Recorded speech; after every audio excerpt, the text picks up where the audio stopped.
Haleluya. Selamat pagi Indonesia Timur. Halo, Salam Papua. Merdeka. Salam Ambon. Ya, orang Kupang, orang Soe. Selamat pagi. Selamat pagi di Indonesia Barat karena Indonesia Barat masih jam 7. Saya sedikit menyinggung HMC, Hidayah Mu'alaf Center, yang berkali-kali dia mengambil dan memutarbalikkan video saya untuk dijadikan bahan cerita gombal-gambul dari admin mereka. Jadi mereka suka sekali untuk memutar balik fakta dan cerita-cerita seperti Nandar juga. Itu ada Alwan TV. Itu kadrun semua. Apalagi ngaku mu'alaf. Mu'alaf itu sebenarnya orang yang tertipu, orang yang kesurupan beragama, massal, karena ikut hal yang tidak benar. Karena orang Kristen masuk Islam menurut Al-Quran itu dikutuk oleh Allah Subhanahu wa Ta'ala di dalam Al-Quran, surat Al-Maidah ayat 47. Al-Maidah 47 saya bunyikan, Arabnya demikian: wal yahkum ahlal injil bima anzalallahu fi wa man lam yahkum bima anzalallah faulaika humul fasikun. Hendaklah pengikut Injil memutuskan perkara berdasarkan Injil. Barang siapa yang tidak memutuskan perkara berdasarkan Injil, berdasarkan apa yang diturunkan Allah di dalamnya, maka mereka adalah orang-orang fasik. Jadi orang Kristen masuk Islam itu fasik. Fasik itu fusukun. Fusuk itu bahasa Indonesia menjadi busuk. Orang yang mati busuk, mati karena dia tidak mengenal kebenaran itu sendiri dengan benar, sehingga dia melarikan diri dari kebenaran itu. Mereka menyingkirkan diri, mereka ya tentu saja karena kecewa. Banyak mereka kecewa karena gerejanya, karena pendetanya, karena mau kawin lagi, semua urusan di bawah perut. Rata-rata orang yang mu'alaf itu urusan bawah perut. Itu karena mau kawin lagi dengan anak Haji Dolah. Ya itulah. kasihan kamu HMC. Jadi jangan suka mutar-mutar. Tapi ya bagi saya ya, kamu ambil video saya dengan cara apapun, kamu memutar balik cerita di dalam video saya tetap sukacita dan senang sekali. Iya, karena orang akan mencari lagi video saya yang asli, sehingga tidak diputar balikan oleh kamu, HMC. Hidayah Mu'alaf Center. Apapun yang kamu lakukan dengan video-video saya senang sebelaka. Karena nama Yesus makin ditinggikan. Saifuddin Ibrahim disembunyikan di balik salib Kristus. Kamu tahu kan maksud saya? HMC, kalau memang dulu kamu itu mu'alaf, ya, tahulah. Saya semua pendeta hamba Tuhan itu bersembunyi di balik salib Kristus, agar salib Kristus tidak menjadi sia-sia, agar apa yang dibawa oleh Yesus Kristus penebus di dalam hidup kita itu tidak cuma-cuma dan tidak sia-sia. Karena apa? Karena kita jangan sampai menyombongkan diri. Artinya video saya walaupun viral, walaupun Saifuddin Ibrahim itu sudah terkenal, bukan Saifuddin Ibrahim yang terkenal. Nama Yesus yang ditinggikan, nama Yesus yang dimuliakan. Jadi itu. Kamu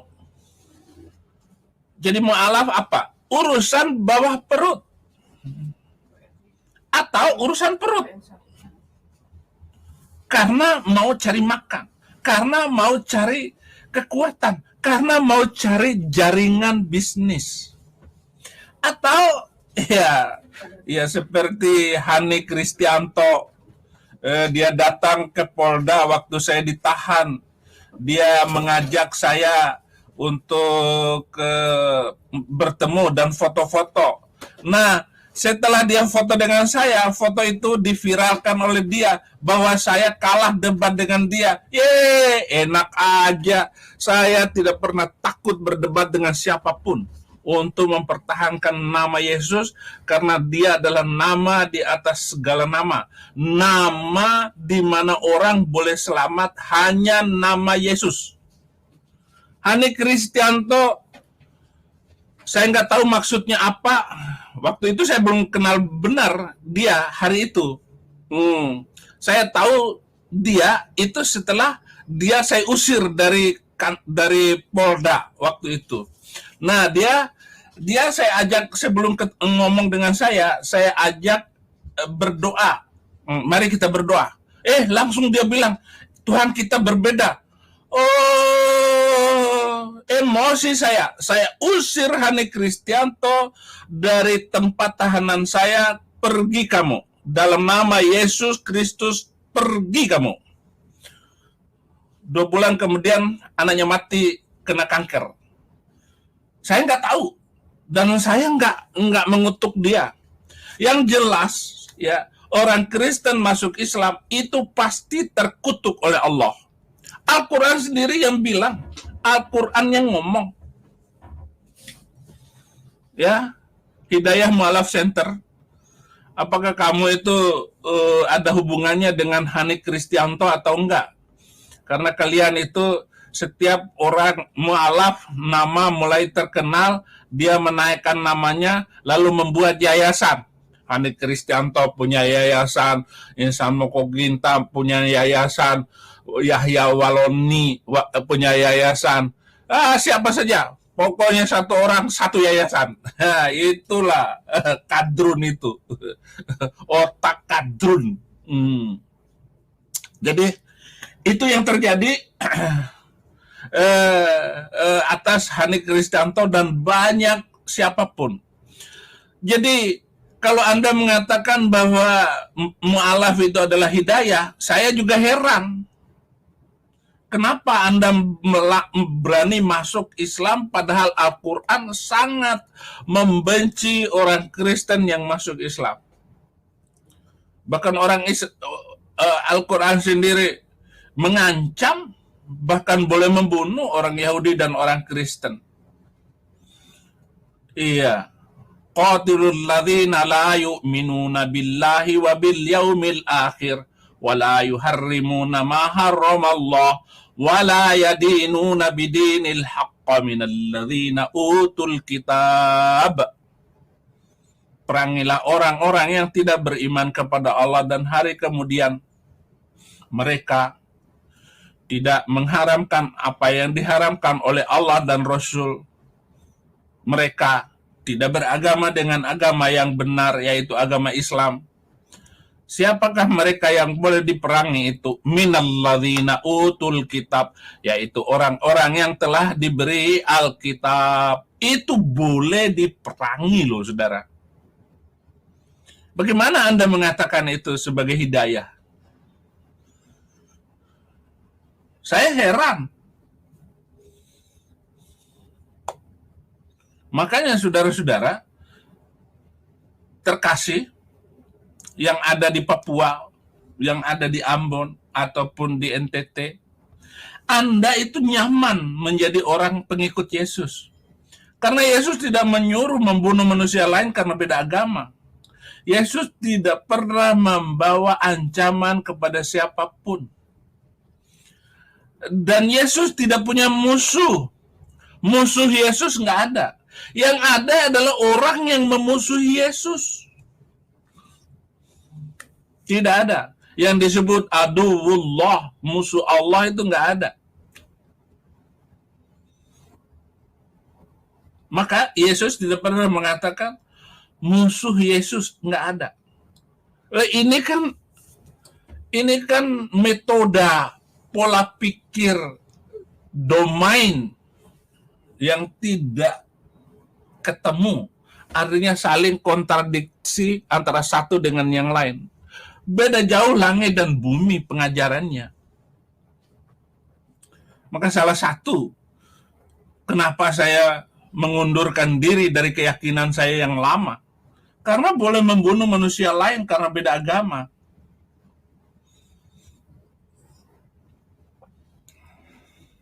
Bulan pertama saya masuk Kristen di Bekasi, ada gereja hancur, diratakan dengan tanah oleh orang berjubah putih, jenggot Pancasila. Ya maksudnya jenggotnya dipanjangin, karena jenggotnya sedikit, ya paling 5 lembar dipanjangin. Itu makanya saya sebut jenggot Pancasila. Hancur itu gereja. Bulan pertama saya masuk Kristen. Hancur itu gereja.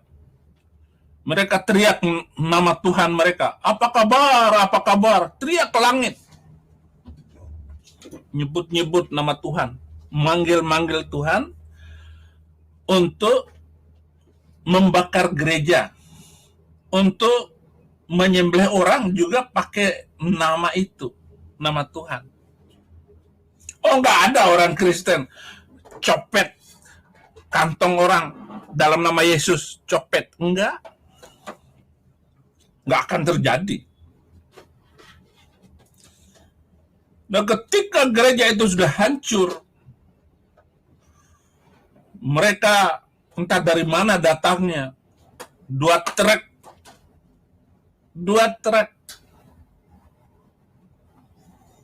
jemaat yang kocar-kacir.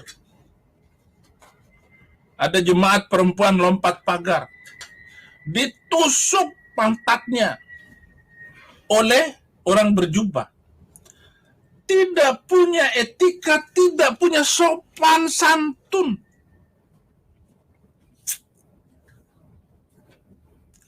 Setelah gereja hancur, datanglah gembalanya. Datang gembalanya, dia menangis. Tuhan, sudah hancur pelayanan saya. Dia gendong putrinya yang masih gadis, masih SD. Putrinya bilang sama papanya, Papa, besok pagi saya sekolah pakai apa, katanya. Pastori hangus, buku hangus, makanan, buku-buku, pakaian, jadi arang semua. Pojok kiri kanan gereja mengepul asap ke langit. Mata kepala saya melihat betapa sadisnya manusia beragama yang menghancurkan gereja, rumah ibadah orang agama lain.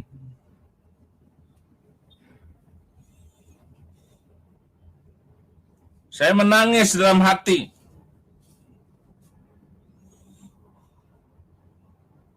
Saya bilang sama Tuhan, Tuhan beri saya waktu, beri saya kesempatan untuk bersaksi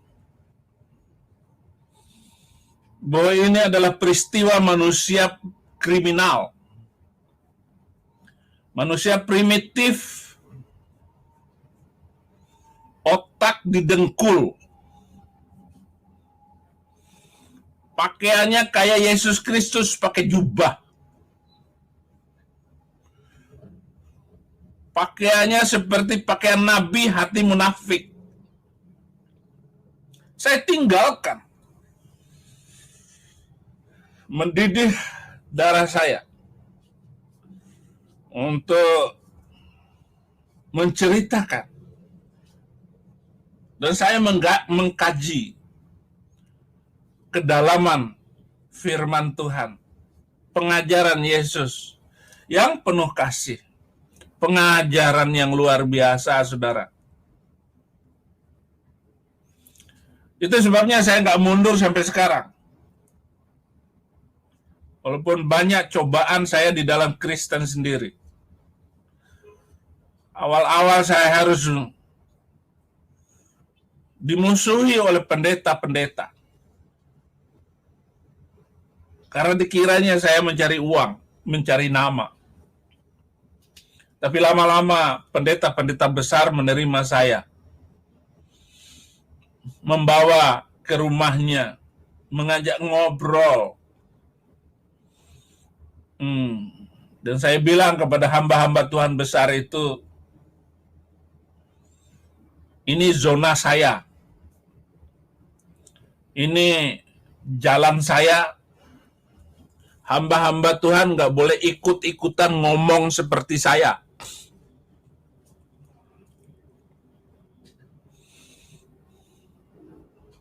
Kalaupun menyebut ayatnya, jangan sebut ayat berapa. Ya kata-katanya mirip-mirip begitu sajalah. Jangan sebut hadis, jangan sebut Al-Quran. Karena Anda nggak tahu persis bagaimana menjawabnya, bagaimana korelasi, bagaimana harmonisasi antara ayat-ayat itu dengan ayat-ayat yang ditulis di dalam Alkitab, pengajaran Yesus Kristus yang luar biasa itu. Ini jalan tol. Jalan cepat. Jangan ikut campur. Akhirnya, oke. Karena kalau hamba Tuhan yang lain ikut ngomong seperti saya, dibilang penistaan. Penistaan apa? Apakah dengan menginjil orang di Grab, di sopir taksi online itu penistaan? Penistaan itu ada kitab suci boleh membunuh manusia lain karena beda agama. Itu jelas sekali penistaan. Jadi ada agama yang menistakan agama lain. Nah, saya ini adalah korban dari penistaan itu, dari sebuah undang-undang yang diusung oleh Dewan Kadrun.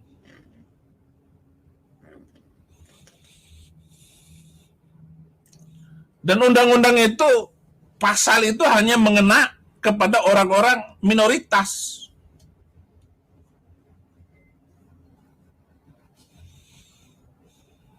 Abdul Tomat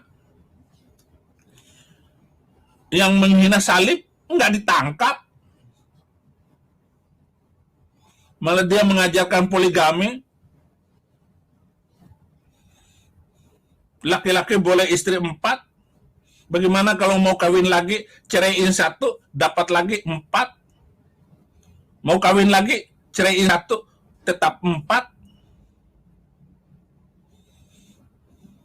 Tapi Abdul Tomat yang nggak berani kawin 4. Mungkin dia pelit. Satu-satu aja. Istri ketiganya jual rendang. Nasi Padang. Orang uang banyak kok istri disuruh jual nasi. Saya nggak punya uang saja. Istri saya nggak usah jualan. Pelihara anak saja. Doakan anakmu tiap hari. Pasti diberkati Tuhan.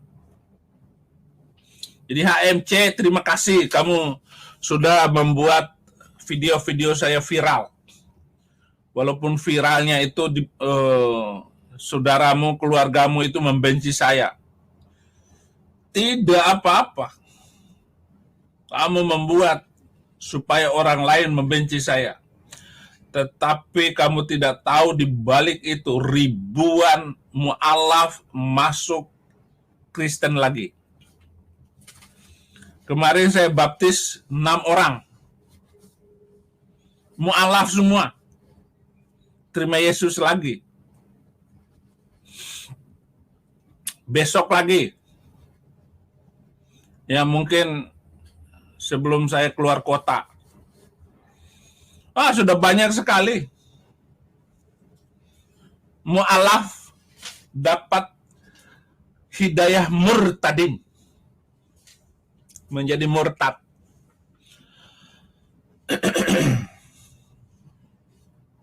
Jadi agar kita sadari itu ya. Terima kasih Hamce sudah membuat saya sedikit mengulas video Anda. Walaupun saya nggak nonton semuanya, nggak perlu bagi saya.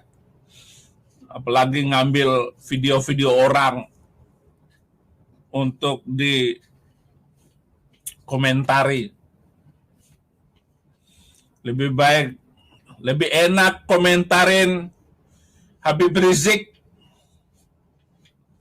vonis 4 tahun penjara. Sama dengan Saifuddin Ibrahim divonis 4 tahun penjara. Tuduhan penistaan agama. Saya diganjar, saya diancam 5 tahun, tapi divonis 4 tahun. Penista agama yang paling berat hukumannya, divonisnya adalah Saifuddin Ibrahim. Tetapi dia menerima. Karena itu ya Tuhan atur, Tuhan izinkan. 4 tahun penjara, kemudian saudara-saudara naik banding, tetap 4 tahun, kasasi turun jadi 2 tahun, saya ajukan pembebasan bersyarat, dan diuji oleh Kemenkumham, apakah Bapak akan melakukan hal-hal yang membuat Bapak masuk penjara. Saya bilang akan tetap saya lakukan. Karena saya ini hamba Tuhan, saya ini pendeta, mengajak orang pindah dari kegelapan menuju terang. Mengajak orang untuk pindah dari ketidakpastian menuju hidup yang pasti, dan pasti itu hanya dalam Yesus Kristus. Kepastian masuk surga itu hanya karena Yesus Kristus, bukan dengan yang lain, bukan. 4 tahun. Dan tiap sidang 2000 FPI datang untuk memenuhi pengadilan negeri Tangerang. Polisi 2 trek tiap hari persidangan saya untuk menjaga mereka.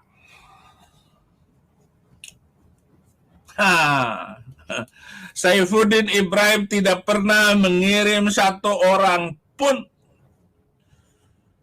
untuk datang ke persidangan Habib Rizik. Buang-buang waktu, buang-buang energi. Tidak penting, tidak ada gunanya, tidak bermanfaat, tidak berfaedah, dan tidak ada kaitannya dengan penginjilan. Saya tetap doa untuk Habib Rizik. Semoga hukumannya diringankan.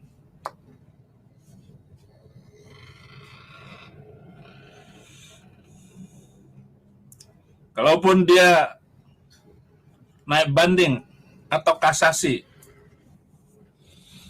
ya turunlah jadi 2 tahun atau 3 tahun, diturunin dari vonis hakim. Nah, kalau mau komentar ya begitu-begitulah. Komentarin Habib Rizik. Bagi saya, la yauma illa bitilawatil Injil. Tiada hari tanpa penginjilan. Tiada hari tanpa memenangkan jiwa-jiwa. Dan hari ini saya ada pertemuan dengan penginjil-penginjil di DKI. apa tema-tema yang harus disampaikan, apa hal-hal yang harus di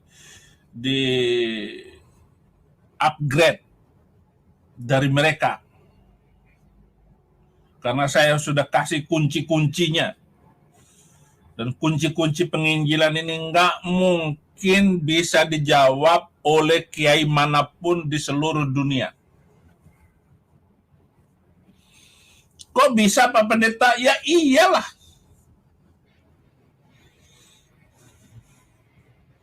Cara kesimpulan saya itu tajam.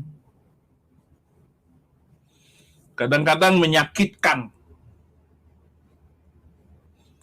Apa contohnya Pendeta? Ya contohnya tidak ada nabi di dalam Alkitab yang menyuruh pengikutnya mutar-mutar batu hitam 7 kali. Kalau ada nabi macam begitu, saya masuk. Saya pindah kembali kepada agama saya yang semula.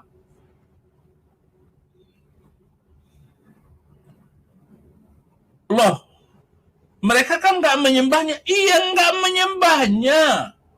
Tetapi kenapa kok harus diputar-putar itu batu itu? Dan kenapa harus mengarahkan jidat ke sebuah batu? Bukankah Tuhan itu adalah semesta alam? Kita bisa menyembah kemanapun arah. Seperti gereja. Gereja di seluruh dunia ini adalah menghadap jalan.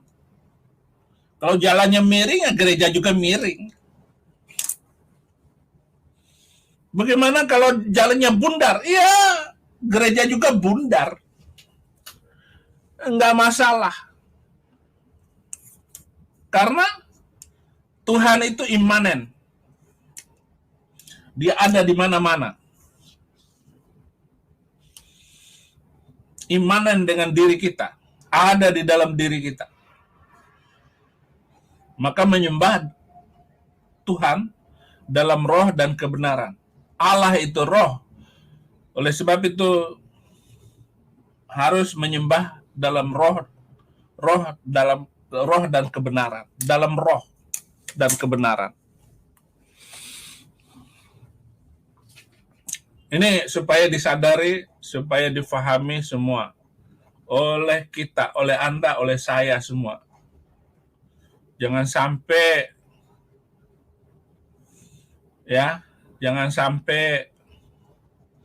salah melangkah. Al-Ayubi cepat tobat pas, sembahlah Tuhannya Yesus. Ya, Yesus itu Tuhan. Al-Ayubi channel. Dia Tuhan. Dia yang harus disembah. Tobat apa? Tobat itu terima Yesus. Itu tobat. Kalau keluar itu tomat.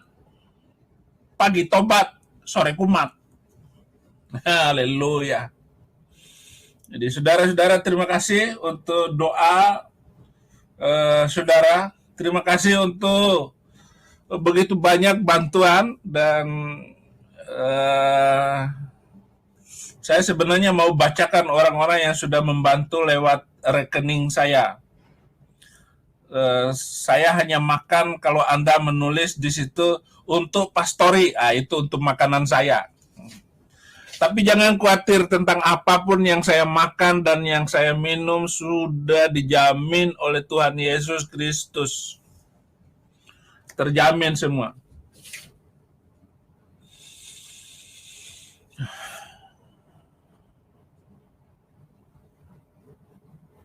Wah, terima kasih ya. Banyak sekali yang komentar. Terima kasih untuk pagi hari ini. Tentu saja video ini akan diambil oleh kadron untuk diselipkan sana sini. Haleluya. Saya bersyukur sekali. Nama Yesus bisa terkenal lewat mulut Saifuddin Ibrahim. Dan saya tetap bersaksi. Karena saya pelaku sejarah. Saya ini mengalami Tuhan. mengalami hidup melayani Tuhan Yesus Kristus. Bahkan dalam penjara saya tetap menginjil. Saya memenangkan banyak orang di dalam penjara. Sampai sekarang, anak buah saya di dalam penjara juga. David, terima kasih. Yoko, terima kasih dalam penjara. Muslim, terima kasih semua. Selamat pagi. Tuhan Yesus memberkati.